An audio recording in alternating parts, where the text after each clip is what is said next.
जो हमारा आज का टॉपिक है वो है फ्रिक्शन के ऊपर। ठीक है बेटा, फ्रिक्शन के बारे में लास्ट क्लास में हमने पढ़ा था, थोड़ा बेसिक उसके बारे में कर लिया था हमने। अब जो मेन टॉपिक है फ्रिक्शन, सबसे पहले फ्रिक्शन होता क्या है। फ्रिक्शन क्या होता है? Which opposes the relative motion of the object. जो रिलेटिव मोशन, जो ऑब्जेक्ट का रिलेटिव मोशन है उसको अपोज करे, उसको क्या बोलते हैं? फ्रिक्शन।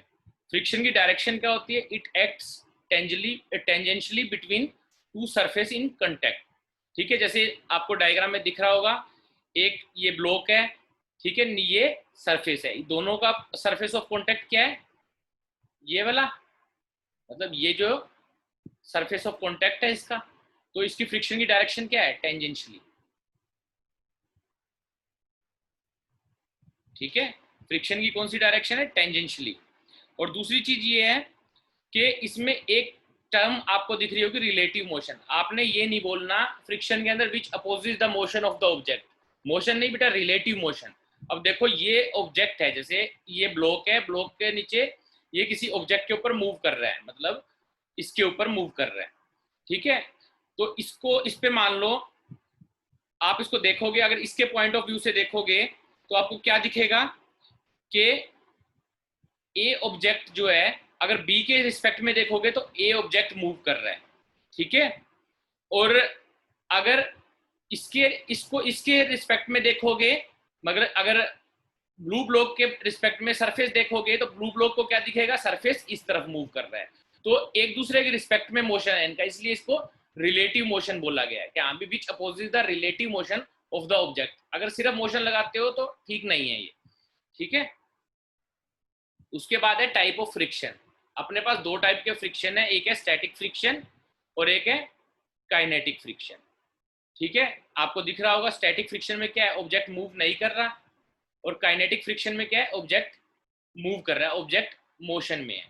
ठीक है, तो स्टैटिक फ्रिक्शन की डेफिनेशन क्या है? It is called static friction the two surface are not in motion, relative motion to each other while the two body are touching each other. इसमें देखो कोई भी मोशन, कोई भी जो ये ब्लॉक है जो ये मोशन में नहीं है, बट दोनों ने टच करने के बावजूद भी ये मोशन में नहीं है। एक्चुअली इसकी एक पर्टिकुलर अगर बोला जाए इसके बारे में, स्टैटिक फ्रिक्शन के बारे में, तो हम क्या बोल सकते हैं? स्टैटिक फ्रिक्शन को बोलेंगे टेंडेंसी ऑफ रिलेटिव मोशन। ठीक है, इसमें क्या है? टेंडेंसी है रिलेटिव मोशन की, मगर ये मूव नहीं कर रहा। टेंडेंसी का मतलब क्या है? कि मूव तो करना चाह रहा है मगर ये मूव नहीं कर पा रहा है। एग्जांपल लेते हैं, जैसे हम ये बॉक्स जैसे इसके ऊपर रखा हुआ है, इसको अगर मैं फोर्स लगाऊं इसके ऊपर, ठीक है, तो फोर्स लगाया, ये मूव नहीं किया, फोर्स लगाया मूव नहीं किया, तो इसका मतलब हमारा फोर्स गया कहां? ठीक है, वो फोर्स कहां गया? स्टैटिक फ्रिक्शन ने क्या हुआ, जो सरफेस है इसके अपोजिट डायरेक्शन में एक फोर्स लगाया, जो किसके बराबर था? हमारे अप्लाइड फोर्स के बराबर था। ठीक है, तो हमारा अप्लाइड फोर्स कहां खर्च हो गया? फ्रिक्शन के अगेंस्ट हमारा जो फोर्स था वो खर्च हो गया, इसलिए मोशन भी नहीं हुई और फोर्स भी लग गया। ठीक है, तो ये स्टैटिक फ्रिक्शन, इसको और डिटेल में हम पढ़ते हैं। सबसे पहले हम शुरू करते हैं काइनेटिक फ्रिक्शन से। ठीक है, काइनेटिक फ्रिक्शन क्या होता है? जब दो ऑब्जेक्ट के बीच में रिलेटिव मोशन हो। ठीक है, जैसे ये मोशन है, ये ग्राउंड है, ग्राउंड के ऊपर ये व्हील से रोटेट हो रहा है, मतलब रोटेट व्हील से मूव कर रही है। ठीक है, तो इनके बीच में क्या? ग्राउंड और ये स्केटबोर्ड के बीच में क्या है बेटा? रिलेटिव मोशन है। ठीक है, क्लियर? और काइनेटिक फ्रिक्शन की जो वैल्यू होती है वो हमेशा फिक्स रहती है। काइनेटिक फ्रिक्शन जो होता है वो हमेशा कांस्टेंट रहता है, इसकी वैल्यू चेंज नहीं होती। स्टैटिक फ्रिक्शन की वैल्यू चेंज होती है। स्टैटिक फ्रिक्शन क्या होता है? सेल्फ एडजस्टिंग फोर्स होता है। ठीक है, तो उसकी वैल्यू 0 से मैक्सिमम तक होती है। ठीक है, बट काइनेटिक फ्रिक्शन है, काइनेटिक फ्रिक्शन की वैल्यू जो है वो थ्रू आउट कॉन्स्टेंट रहती है। ये डिपेंड नहीं करती किसी ऑब्जेक्ट की वेलोसिटी क्या है, वेलोसिटी पर डिपेंड नहीं करती।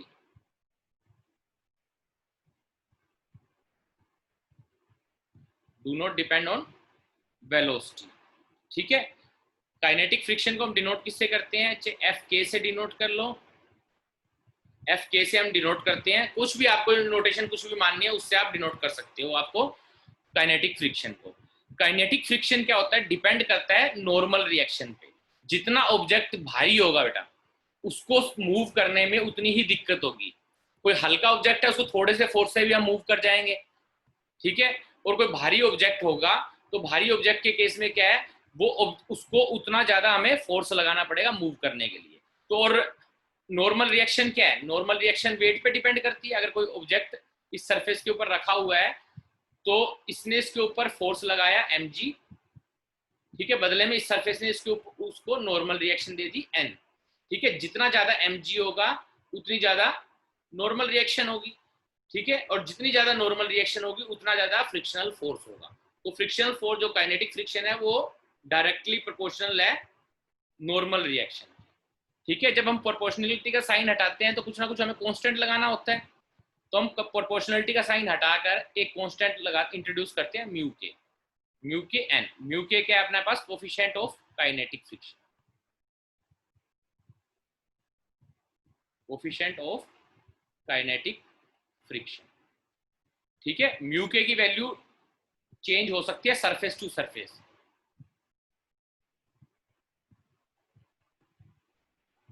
सरफेस टू सरफेस म्यू के की वैल्यू चेंज हो सकती है, ठीक है। जितना ज्यादा स्मूथ सरफेस होगा म्यू के की वैल्यू उतनी ही, कोफिशिएंट ऑफ फ्रिक्शन की वैल्यू उतनी ही कम होगी। जितना ज्यादा रफ सरफेस होगा म्यू के की वैल्यू उतनी ही ज्यादा होगी, ठीक है। तो डायरेक्शन क्या होगी काइनेटिक फ्रिक्शन की, अपोजिट ही रहेगी। अगर कोई ऑब्जेक्ट इस डायरेक्शन में मूव कर रहा है वेलोसिटी से, अपोजिट डायरेक्शन में काइनेटिक फ्रिक्शन की डायरेक्शन होगी, ठीक है। अब हम पढ़ते हैं इसके बारे में। म्यू के का हमने बता दिया कि यहाँ पे म्यू के किस पे डिपेंड करता है, सरफेस टू सरफेस वेरी करता है। जितना स्मूथ ज्यादा सरफेस होगा उतना ही म्यू के की वैल्यू कम होगी, जितना रफ होगा सरफेस म्यू के की वैल्यू उतनी ही हमारे पास ज्यादा आएगी, ठीक है। कुछ क्वेश्चन करते हैं हम इसके ऊपर, ठीक है। हम मान लेते हैं ये ब्लॉक जो है मूव कर रहा है, काइनेटिक फ्रिक्शन के ही न्यूमेरिकल है। जब कोई ऑब्जेक्ट मूव करता है तो कौन सा फ्रिक्शन उस टाइम वर्क में आता है, काइनेटिक फ्रिक्शन, ठीक है। तो न्यूमेरिकल हम मान के चल रहे हैं, अभी काइनेटिक फ्रिक्शन के न्यूमेरिकल है, मतलब बॉडी मोशन के अंदर है, ठीक है। मान लीजिए इस ब्लॉक का वेट जो है वो है 4 kg, ठीक है, क्लियर। इसको मूव पुशिंग जो फोर्स लग रहा है हम मान लेते हैं 10 न्यूटन का, इसके ऊपर हम पुशिंग फोर्स लगा रहे हैं, ठीक है।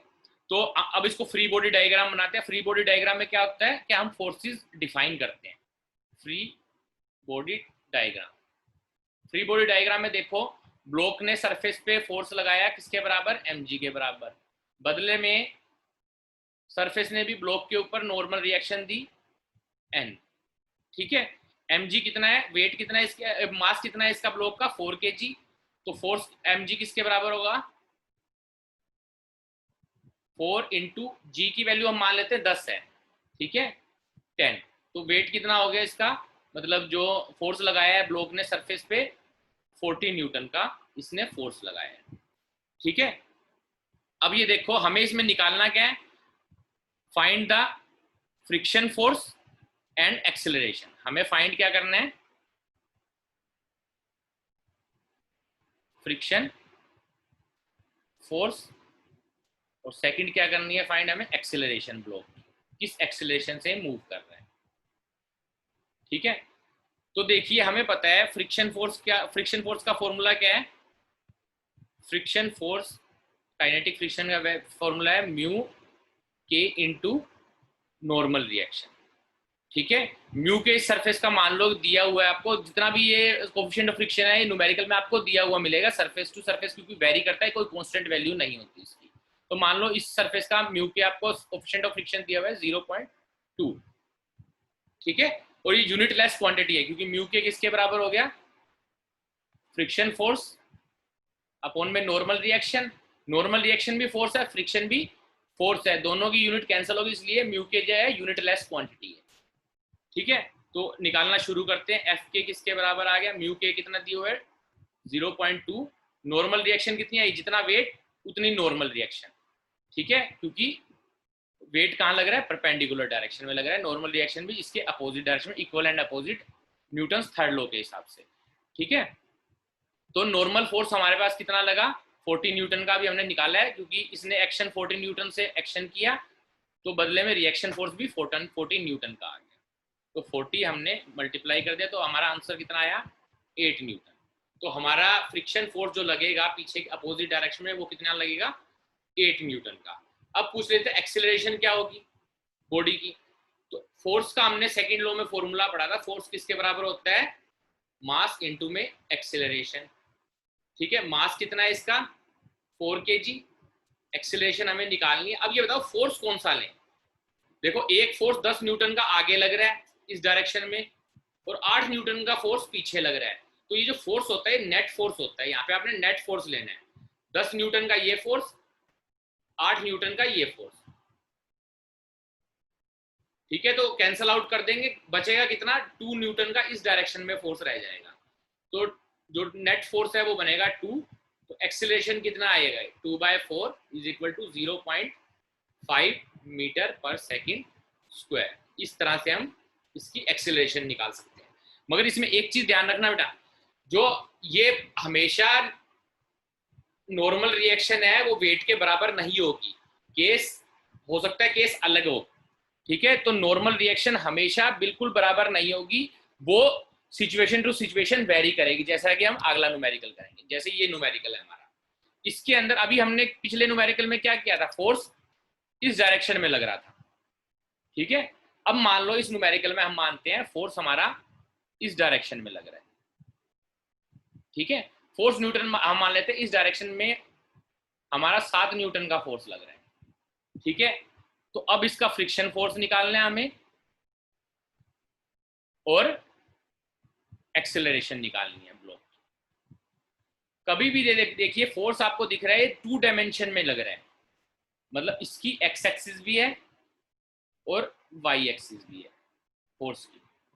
ठीक है, तो 2 एक्सिस को मिला के एक रिजल्टेंट फोर्स लग रहा है। तो अगर इन ये क्या है, इसका इफेक्ट क्या है दोनों एक्सिस में है, तो इस फोर्स को हम 2 एक्सिस में डिवाइड करेंगे।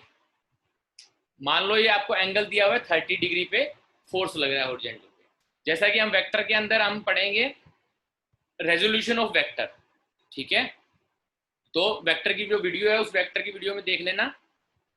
तो रेजोल्यूशन ऑफ वेक्टर में क्या होगा कि हम 2 डायमेंशन वेक्टर को 2 कंपोनेंट में, उसके 2 कंपोनेंट में रिजोल्व कर सकते हैं। ये वाला एक्स एक्सिस का कंपोनेंट क्या होता है एफ कोस थीटा और वाई एक्सिस का कंपोनेंट होता है एफ साइन थीटा।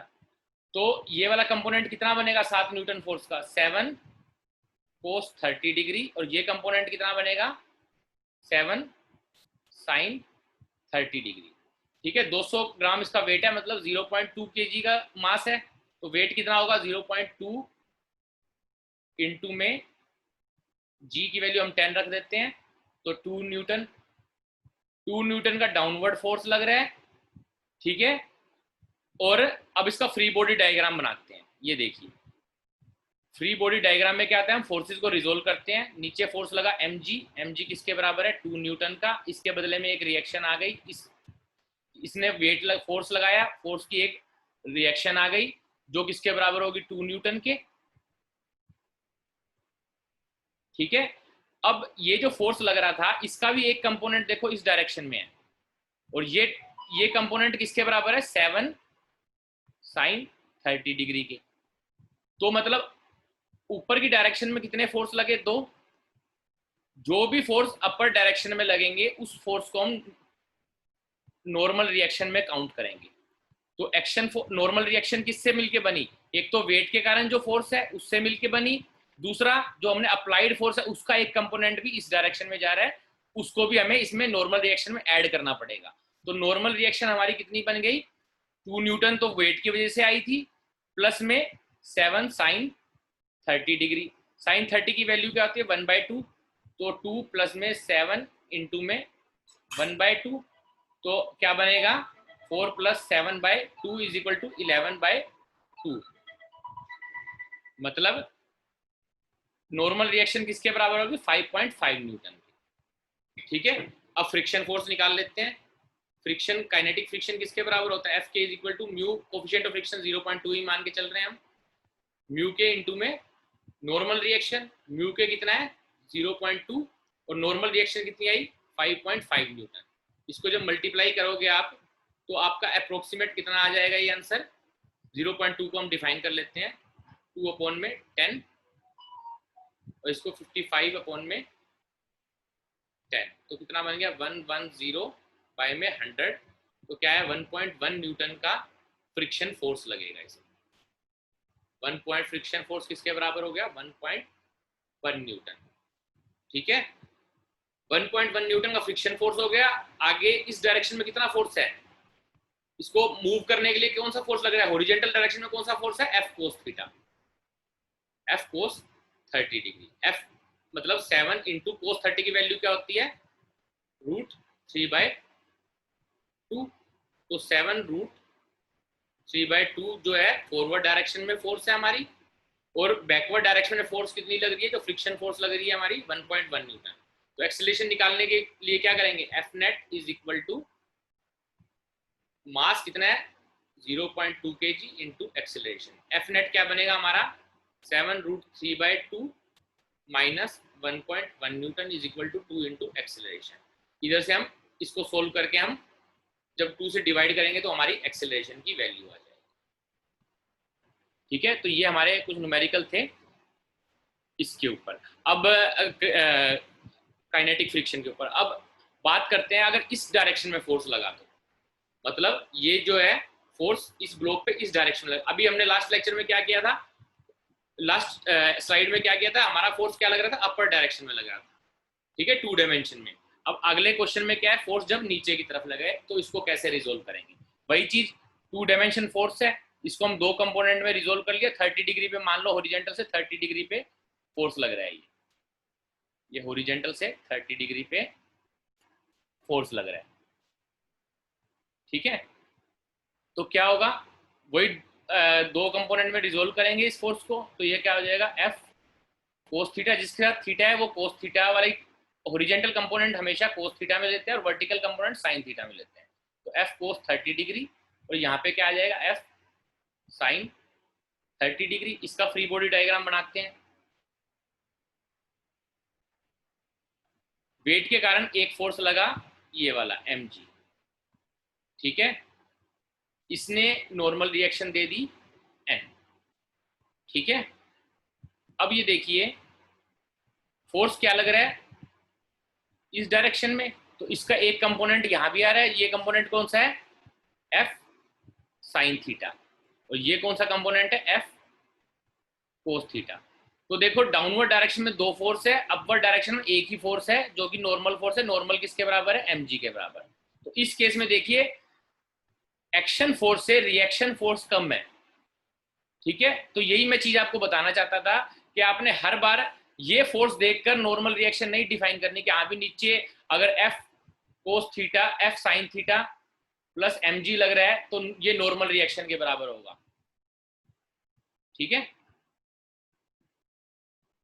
नहीं अगर F नीचे डाउनवर्ड जो फोर्स एक्शन फोर्स कितने लग रहे हैं? F sin theta plus mg। जो डाउनवर्ड डायरेक्शन में इसके अपोजिट कौन सी? Normal reaction.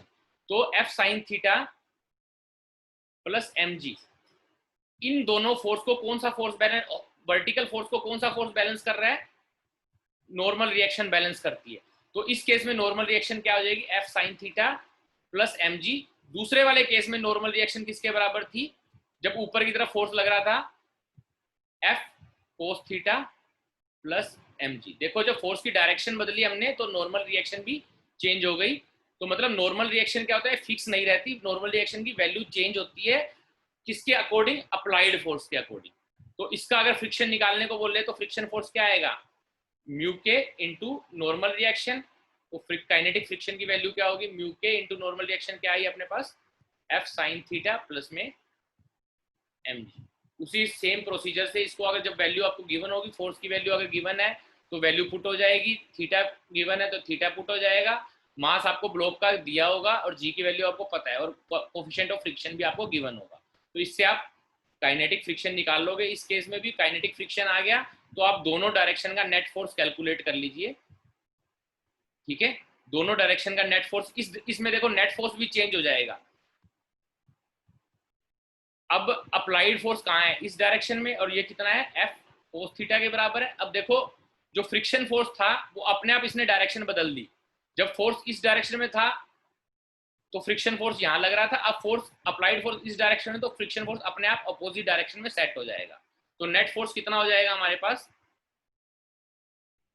F cos theta minus में फ्रिक्शन फोर्स जो इसकी वैल्यू आएगी उसको माइनस करके हमारे पास नेट फोर्स आ जाएगा। नेट फोर्स किसके बराबर हो जाएगा, m इंटू ए के, यहां से हम एक्सेलरेशन कैलकुलेट कर लेंगे।